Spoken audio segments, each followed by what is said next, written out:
యేసు రాజా మహిమ. హల్లెలూయా, హల్లెలూయా. ఆత్మదేవా వందనం, ఆత్మదేవా స్తోత్రం, ఆత్మదేవా ఆరాధన.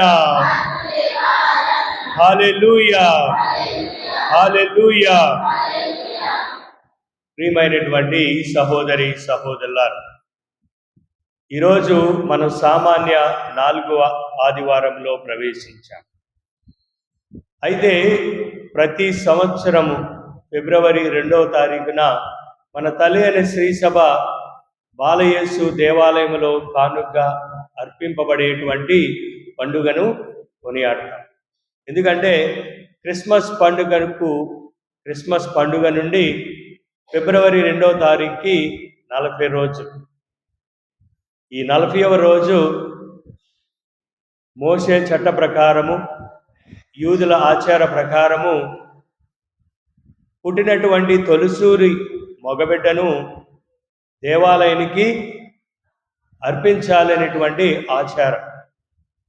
మరి అటువంటి ఆచార ప్రకారము తల్లి అయినటువంటి మరియమ్మ, సాకుడు తండ్రి అయినటువంటి యోజప్ప గారు బాలయేసుని ఆచార ప్రకారము యెరూషలేము దేవాలయంలో కానుకగా అర్పించినటువంటి రోజు కనుక ఈరోజు మన తల్లిని శ్రీసభ మనందరినీ ఈ పండుగను కొనియాడాలని ఆహ్వానిస్తూ ఉంది.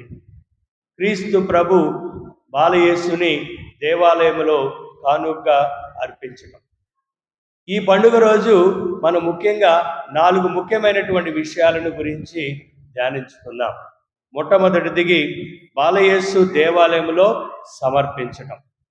మొట్టమొదటిది బాలయేసును దేవాలయంలో సమర్పించేటువంటి విధానాన్ని మనం ధ్యానించుకుందాం. రెండవది, మనమందరము వినయము విధేయత కలిగి జీవించాలి.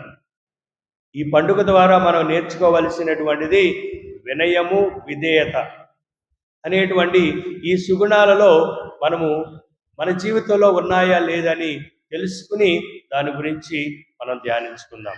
మూడవది, సిమియోను హన్న దేవాలయంలోనికి వచ్చినటువంటి బాలయేసుని ఇమ్మానుయేలుగా వారు గ్రహించారు. క్రీస్తు ప్రభుని దేవుని యొక్క కుమారుడు, మెస్సయ, రక్షకుడు అని వారు గ్రహించారు. నాలుగవది, ఈ సిమియోను అన్న వారి యొక్క జీవితాలను గురించి మన దైనందిన జీవితంలో మనం నేర్చుకోవలసినటువంటి విషయాలు. ప్రియమైనటువంటి సహోదరులారా, ప్రార్థన, భక్తిపూర్వకమైనటువంటి జీవితం జీవించాలి. వీరిరువురు ప్రార్థన కలిగినటువంటి జీవితం జీవించారు, విశ్వాసపరమైనటువంటి జీవితం జీవించారు.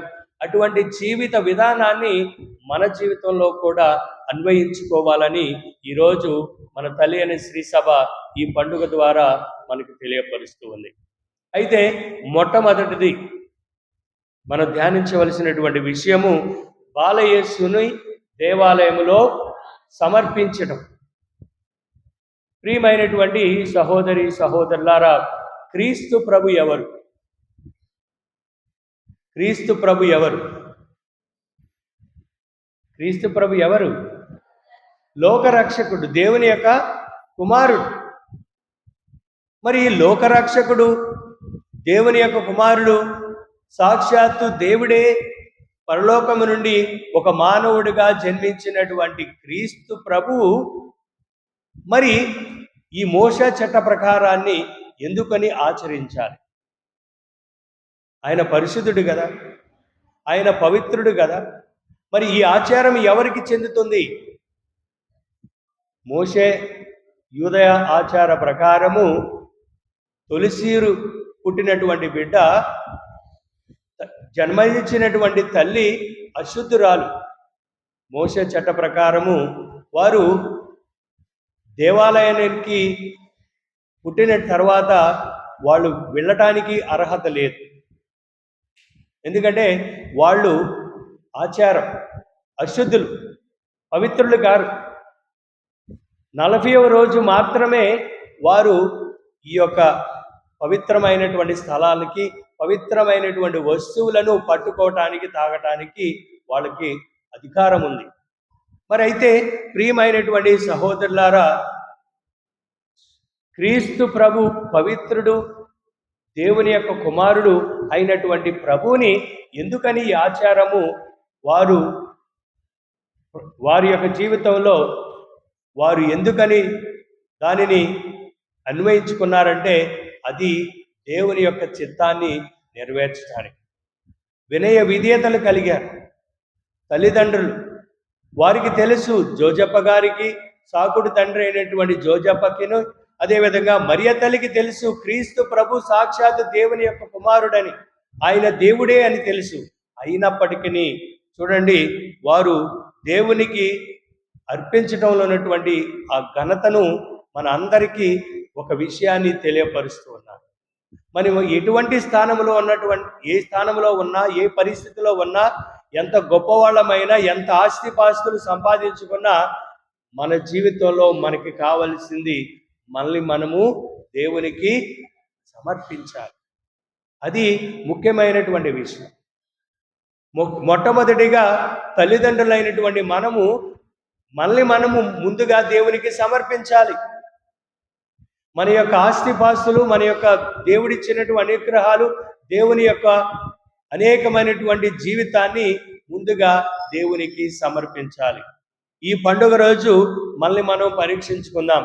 నా యొక్క సమయాన్ని, నేను సంపాదించినటువంటి పేరు ప్రఖ్యాతలను, నేను సంపాదించినటువంటి ఆస్తిపాస్తులను దేవునికి సమర్పించడానికి నేను సిద్ధంగా ఉన్నానా? మనము మన యొక్క సమయాన్ని దేవునికి సమర్పిస్తే మన పిల్లలను కూడా మనము సమర్పించగలుగుతాం. మనం దేవుని కోసం మన యొక్క కొంత సమయాన్ని కేటాయిస్తే మన పిల్లలు కూడా వారి యొక్క సమయాన్ని దేవునికి కేటాయిస్తారు. ఆదివారంలోను అప్పవండుకలోను శరీరమైనటువంటి కష్టమైన పనులు చేయక నిండె పూజలో పాల్గొవాలి. అంటే ప్రతి ఆదివారము మన యొక్క సమయాన్ని దేవునికి సమర్పించాలి. మన యొక్క ప్రతి ఒక్క విషయాన్ని, ప్రతి ఒక్క సంతానాన్ని, మనము కలిగినటువంటి ప్రతి ఒక్క విషయాన్ని దేవునికి మొట్టమొదటిగా మనం అర్పించాలి. ప్రియమైనటువంటి సహోదరులారా, ఒకరోజు పునీత 10వ పయస్ జగద్గురువు, ఆయన పేరు జోసెఫే సరో అనేటువంటి 10వ పయస్ జగద్గురువు పోపు గారు. ఆయన మంతువ అనేటువంటి ప్రాంతానికి పీఠాధిపతులుగా ఉండేవారు. అటువంటి కాలములో ఆయన మొట్టమొదటిగా పీఠాధిపతులుగా ఎన్నుకోబడినటువంటి సమయంలో ప్రతి పీఠాధిపతికి ముఖ్యమైనటువంటిది ఒక ఉంగరం ఉంటుంది. అది పవిత్రమైనటువంటి అధికారానికి గుర్తు. మన విశాఖ అగ్రపీఠానికి ఆయన పీఠాధిపతులు, నాయకుడు అనడానికి కొన్ని గుర్తులు ఉంటాయి. దాంట్లో ముఖ్యమైనటువంటిది చేతుకున్నటువంటి ఒక ఉంగరం. ఈ జోసెఫే సారో ఈ పీఠాధిపతులు బాధ్యతలు స్వీకరించిన తర్వాత తన తల్లిని సందర్శించడానికి, తన తల్లిని చూడటానికి వెళ్ళాడు. వెంటనే వెళ్ళిన తర్వాత సహజంగా పీఠాధిపతులు ఏం చేస్తారు? సహజంగా దైవ ప్రజలు పీఠాధిపతుల యొక్క ఉన్నటువంటి ఉంగరాన్ని ముద్దు పెట్టుకుంటారు, అవునా? తన తల్లికి ఈ ఉంగరాన్ని చూపించి చాలా సంతోషపడ్డాడు. అమ్మా చూడు, నేను పీఠాధిపతిగా అయ్యాను, నీ ప్రార్థన వల్ల ఇదిగో నా వేలుకున్నటువంటి ఉంగరాన్ని చూడు, ముద్దు పెట్టుకో అని తల్లికి ఇచ్చినప్పుడు తల్లి ముద్దు పెట్టుకుని, నీ ఉంగరము కన్నా నాకున్న ఉంగరమే గొప్పది, నాకున్న ఉంగరమే చాలా విలువైనది, చాలా ముఖ్యమైనది అని అందరి ముందు చెప్తూ ఉంది. అక్కడ ఉన్నటువంటి వారందరూ ఆశ్చర్యపోయారు. ఏంటి, కుమారుడు పీఠాధిపతులుగా వచ్చినప్పుడు ఆయన చూపించేటువంటి ఉంగరాన్ని మెచ్చిపోవాల్సింది పోయి, నేను ధరించినటువంటి ఉంగరమే గొప్ప అని ఎందుకని చెప్తూ ఉంది అని అందరూ ఆశ్చర్యపోయారు. అప్పుడు తల్లి అంటుంది, కుమారా చూడు, నా వివాహం రోజు నేను ధరించినటువంటి ఈ ఉంగరం వల్లే నువ్వు ఈరోజు జన్మించావు. ఈ ఉంగరం వల్లే నువ్వు జన్మించటమే కాకుండా గొప్ప పీఠాధిపతిగా దేవుడు నిన్ను ఎన్నుకున్నాడు అని ప్రజలందరికీ ఒక గొప్ప సాక్ష్యం చెప్పింది. నేను వేసుకున్నటువంటి ధరించినటువంటి ఈ ఉంగరం ద్వారానే నిన్ను నేను దేవునికి అర్పించగలిగాను. నేను ధరించినటువంటి ఈ వివాహపు ఉంగరము ద్వారా నువ్వు పవిత్రుడిగా దేవునికి అర్పించబడి జ్ఞానస్నానం తీసుకుని ఒక గురువు అయ్యి ఒక గొప్ప పీఠాధిపతి అయ్యావంటే దానికి ముఖ్యమైనటువంటిది నా యొక్క ఉంగరం అని తెలియపరిచింది. Praise the Lord, praise the Lord. ప్రియమైనటువంటి సహోదరి సహోదరుల, వివాహం చేసుకున్నటువంటి తల్లిదండ్రులు మన ఆచార ప్రకారము తాళిబొట్టు, అవునా? ఆ తాళిబొట్టు ఉండటం ద్వారానే మీరు ఒకటై మీ ప్రేమ బంధానికి గుర్తుగా ఉన్నటువంటి బిడ్డలను దేవునికి అర్పించబడుతున్నారు. అదే విధిలో ఈ యూరప్, అమెరికా దేశాల్లో ఉంగరాన్ని ధరిస్తారు. వాళ్ళ యొక్క వివాహ గుర్తుగా ఉన్నటువంటి ఉంగరం ద్వారా వారికి కలిగినటువంటి బిడ్డలకు దేవునికి అర్పించేటువంటి భాగ్యము, ఆ యొక్క అదృశ్యం ఉందని మనం తెలుసుకోవాలి. ఈరోజు ఈ యొక్క పండుగ రోజు మనం గమనించవలసినటువంటి ముఖ్య ఉద్దేశము, ప్రియమైనటువంటి సహోదరులారా, మనలను మనము దేవునికి అర్పించాలి. మన సమయాన్ని అర్పిస్తూ ఉన్నామా? దేవుడిచ్చినటువంటి అనేకమైనటువంటి అనుగ్రహాలు, కళలు, దేవుడిచ్చినటువంటి అనేకమైనటువంటి ఆశీస్సులు మనము దేవునికి తిరిగి అర్పిస్తూ ఉన్నామా ఆలోచించండి.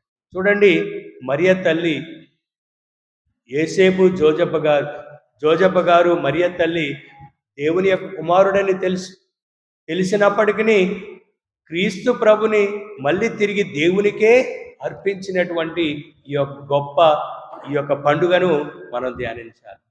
ఏ పాటి వారో మనం దేవుని యొక్క కుమారుడు దేవునికే అర్పించితే మానవులైనటువంటి మనము ఏ పాటి వారం? మరి మన యొక్క బిడ్డలను మనం అర్పిస్తూ ఉన్నామా? మన యొక్క బిడ్డలను దేవుని యొక్క సన్మార్గ మార్గంలో నడిపిస్తూ ఉన్నామా? ఒకసారి ఆలోచించండి.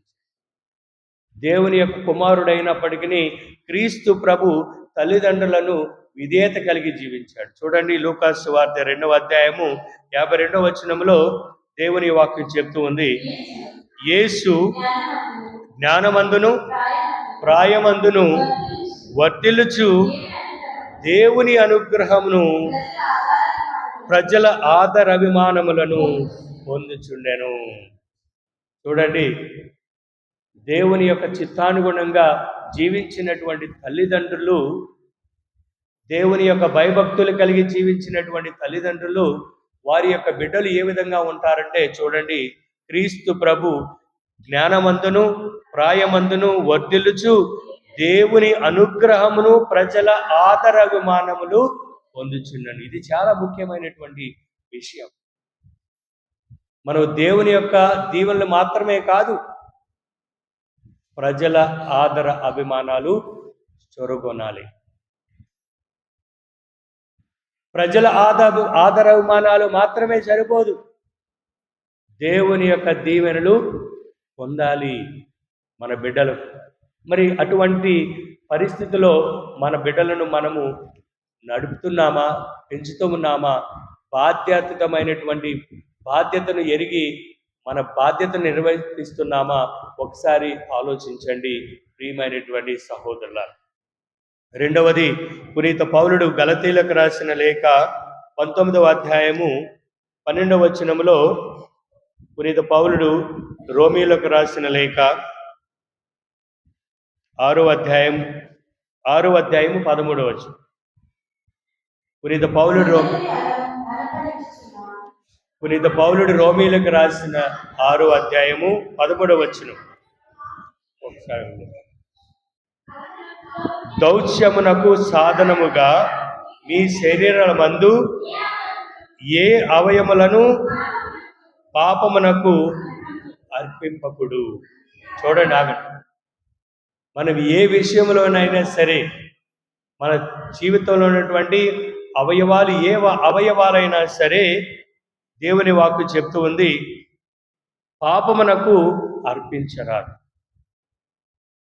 మనమందరం మన బిడ్డలను ఒకసారి ఏ విధమైనటువంటి ఆలోచనలతో ఆచారాలతో పెంచుతున్నామో ఒకసారి ఆలోచించండి.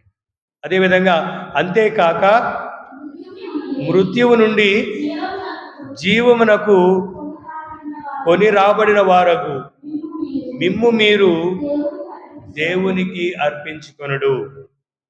మీ శరీరమందలి అవయములను నీతికి సాధనముగా ఆయనకు సమర్పించుకొనండి. ప్రతి ఒక్క విషయాన్ని మనము దేవునికి నీతి సాధనలుగా అర్పించుకోవాలని దేవుని వాక్యం మనకి సెలవిస్తుంది. తద్వారా ప్రియమైనటువంటి సహోదరులారా, మనకు కలిగినటువంటి బిడ్డలను మనం ఏ విధంగా వాళ్ళని పెంచుతున్నామో, ఏ విధమైనటువంటి దేవుని యొక్క భయభక్తులతో, ఇరుగు పొరుగు వారి యొక్క ఆదర అభిమానాలతో మన బిడ్డలు పెరుగుతున్నారా, ఎదుగుతున్నారా, జీవిస్తూ ఉన్నారా, మనందరినీ పరీక్షించుకోవాలి. తల్లిదండ్రులుగా మీకు కలిగినటువంటి మొట్టమొదటి బాధ్యత. రెండవ విషయం, ప్రియమైనటువంటి సహోదరులారా, మనమందరము వినయ విధేయతలు కలిగి జీవించాలి. వినయ విధేయతలు. బాలయేసు క్రీస్తు ప్రభు యొక్క తల్లిదండ్రులు ఏ విధమైగా వినయ విధేయతలు కలిగి మోసే చట్ట ప్రకారము వారు చేయవలసినటువంటి పనులన్నిటిలో వారు నిమగ్నులై వారి బాధ్యతను నిర్వర్తించారో, మనము కూడా వినయ విధేయతలు కలిగి జీవించాలని దేవుడు మనల్ని ఈరోజు ఆహ్వానిస్తూ ఉన్నాడు. మనము మన యొక్క బైబిల్ గ్రంథంలో, పరిశుద్ధ గ్రంథంలో చూసినట్లయితే అనేక మంది వినయ విధేయతలు కలిగి ఉన్నారు. మొట్టమొదటిది, పాత నిబంధనలో మనం గుర్తించేటువంటి ముఖ్యమైనటువంటి వ్యక్తి ఎవరంటే వినయముతో జీవించినటువంటి వారు అబ్రహాం. చూడండి, ఆదికాండము 18వ అధ్యాయము 27వ వచనములో అబ్రహాము దేవునికి విధేయుడై జీవించాడు. అబ్రహాము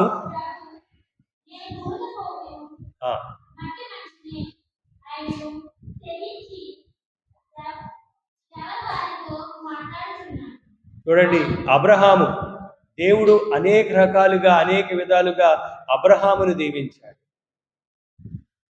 దేవుడిచ్చినటువంటి ఆజ్ఞను, దేవుని యొక్క మాటకు ధిక్కరించకుండా వినయ విధేయత కలిగి జీవించాడు. అందుకనే అబ్రహాముని దేవుడు దీవించాడు. ఒక గొప్ప సామ్రాజ్యాన్ని ఏర్పాటు చేసుకునే విధంగా అబ్రహాముని దీవించాడు. సరే, మన జీవితంలో మనము ఏ విధమైనటువంటి విధేయత కలిగి జీవిస్తూ ఉన్నాం, ఏ విధమైనటువంటి వినయాన్ని కలిగి జీవిస్తూ ఉన్నాం అనేటువంటి విషయాన్ని మనం ధ్యానించాలి. రెండవ వ్యక్తి బాప్తీస యోహాను. యోహాను ఎంత వినయముగా, వినమ్రుడిగా జీవించాడంటే మత్తయి సువార్త 3వ అధ్యాయము 14వ వచనములో యోహాను ఈ విధంగా చెప్తూ ఉన్నాడు. యోహాను యేసుని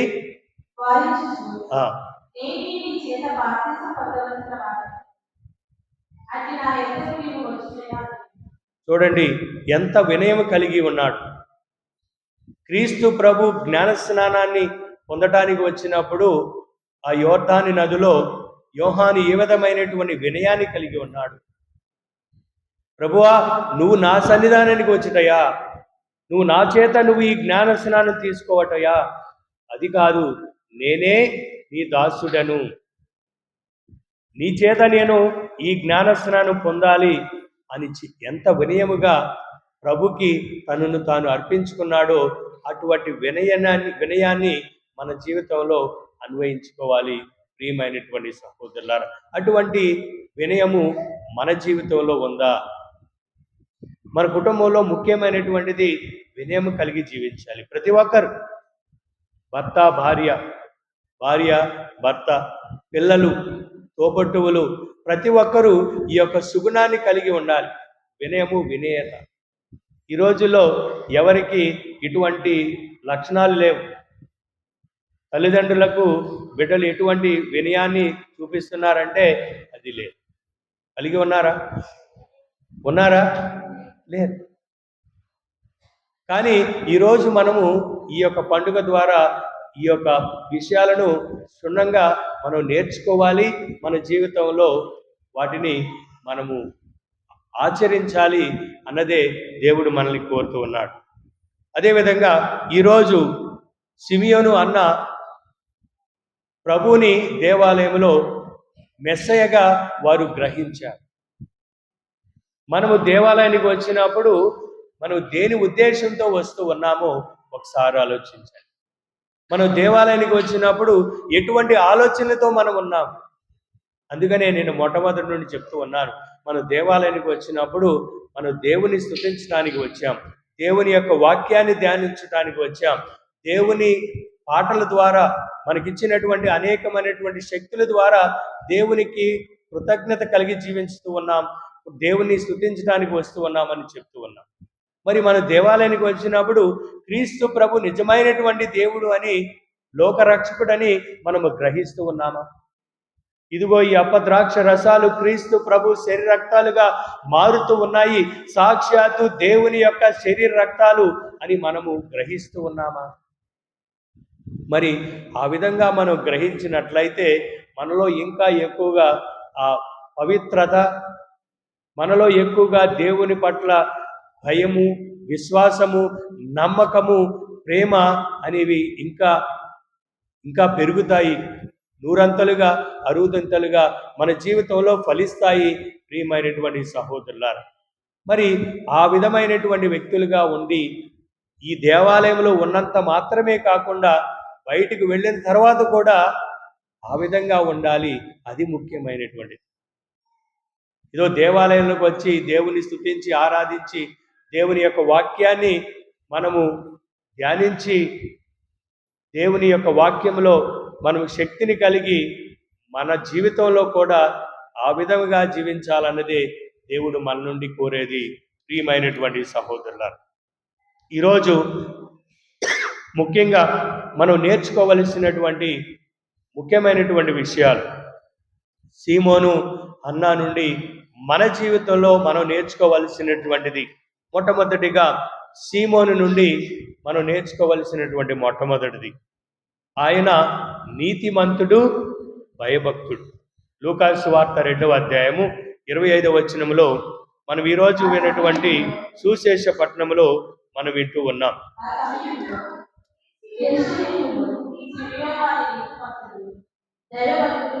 చాలు. ఆ సమయంలో యెరూషలేములో సిమియోను అను ఒక నీతిమంతుడు, దైవ భక్తుడు ఉండెను. చూడండి, మన గురించి దేవుడు రచించాలి. కొంతమంది మన గురించి రాయాలంటే ఏమని రాస్తారు? కొలప్రోలు గ్రామంలో ఫలానా ఫలానా నీతిమంతుడు, నీతిమంతురాలు, భక్తపరురాలు ఉన్నారు అని రాస్తారా? ఏమ్మా సునీత, రాయరా? ఎందుకు రాయరు? చిన్నారి ఉంటే ఎవరు లేరా? సత్యవతి, దేవునికి ఎందుకు తెలుసు? మనకి తెలియాలి. దేవునికి అన్నీ తెలుసు. ప్రియమైనటువంటి సహోదరులారా, ఒకరిని ఉద్దేశించి మాట్లాడేటువంటి విషయం కాదు. నా గురించి ఎవరైనా రాయాలి, నా గురించి ఎవరైనా చెప్పాలంటే ఏమని చెప్తారు? ఆలోచించు. నా గురించి ఏమని చెప్తారు? సత్యవతి, ఉన్నావా? నిద్రపోతున్నావా? నా గురించి నా సంఘం, నా ప్రజలు ఏమనుకుంటారో ఒక్కసారి ఆలోచించండి. ప్రతిసారి మనం ఆలోచించాలి, ఆత్మ పరిశీలన చేసుకోవాలి. ఇక్కడ సిమియోను గురించి దేవుని వాక్యం చెప్తూ ఉంది. సిమియోను ఎటువంటి వాడు? నీతిమంతుడు, దైవభక్తి కలిగినటువంటి వాడు. చూడండి ప్రియమైనటువంటి సహోదరులారా, నేను నీతిమంతుడిగా జీవిస్తూ ఉన్నానా? నేను దైవభీతి కలిగి జీవిస్తూ ఉన్నానా? నేను నా సహోదరిని ప్రేమించి జీవిస్తూ ఉన్నానా? ఆలోచించండి. ఇది మనమందరము ఆలోచించవలసినటువంటి. నా గురించి దేవుని యొక్క ఉద్దేశం ఏమిటి? నా సంఘం ఉద్దేశం ఏమిటి? నా సహోదరుల ఉద్దేశం ఏమిటి? నా ఇరుగు పొరుగు వారి యొక్క ఉద్దేశం ఏమిటి? నా కుటుంబ సభ్యుల ఉద్దేశం ఏమిటి అని ప్రతి ఒక్కరూ ఆలోచించాలి. నా గురించి నేను కోపిష్టిని, గర్విష్టిని, అహంభావం కలిగినటువంటి వాడను, అనేకమైనటువంటి సోదరులు కలిగినటువంటి జీవించేవాడనని చాలామంది చెప్పుకుంటారు. ఆ విధంగా చెప్పుకుంటున్నారా? మరి నేనేం చేయాలి అన్న విషయాల్ని మనం శ్రద్ధతో ఆలకించాలి. సిమియోను నుండి మనం నేర్చుకోవలసినటువంటి మొట్టమొదటిది నీతి, భయభక్తి. రెండవది, సిమియోను దేవుణ్ణి స్తుతించాడు. లూకాసు వార్త 2వ అధ్యాయము 28వ వచనములో సిమియోను ఆ బాలుని హస్తములను తీసుకొని దేవుని స్తుతించెను. Praise the Lord, praise the Lord. మనము దేవుని ఎల్లప్పుడూ స్తుతించాలి.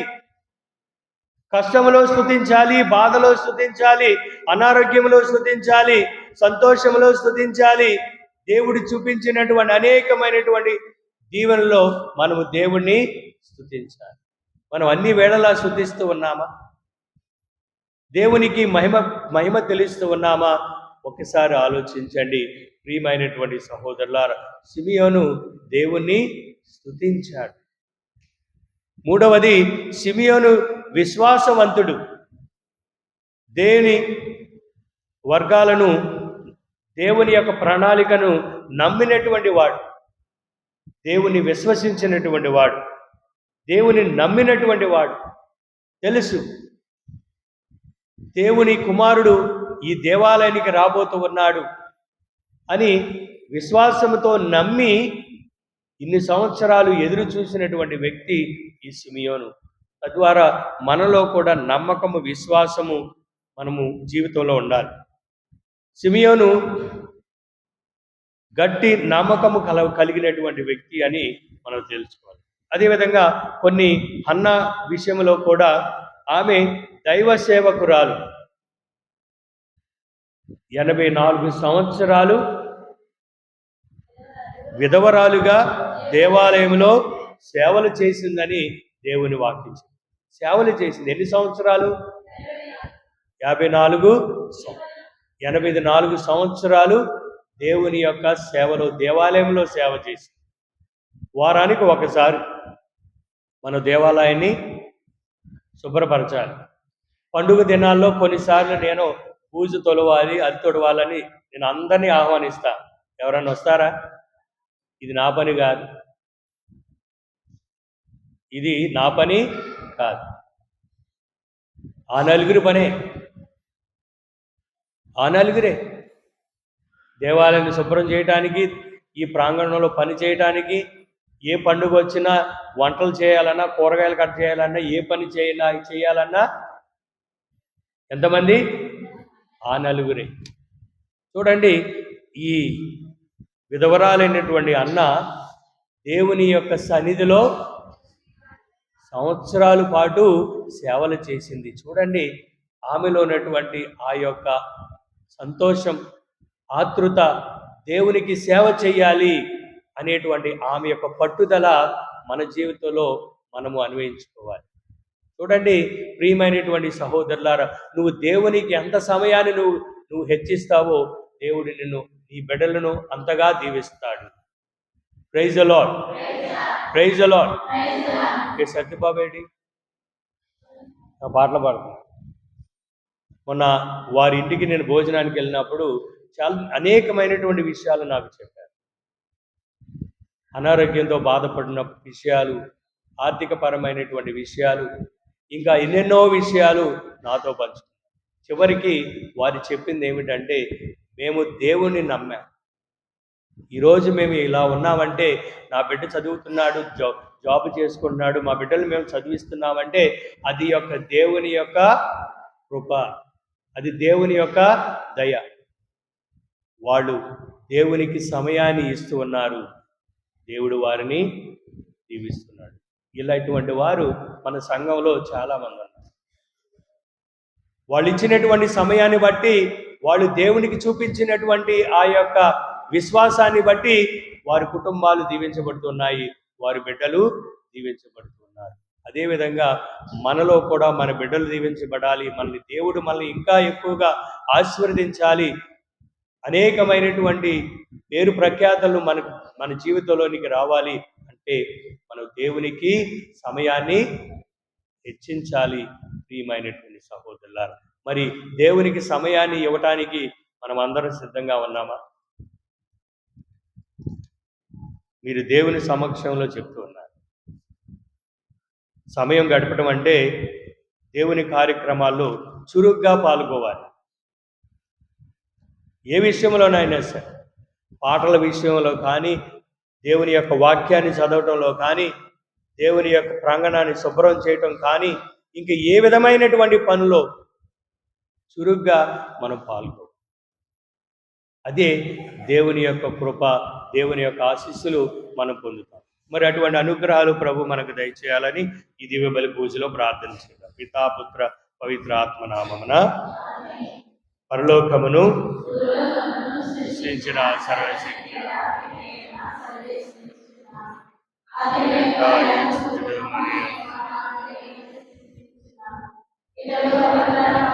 గర్భవైకల్యం పుట్టారు.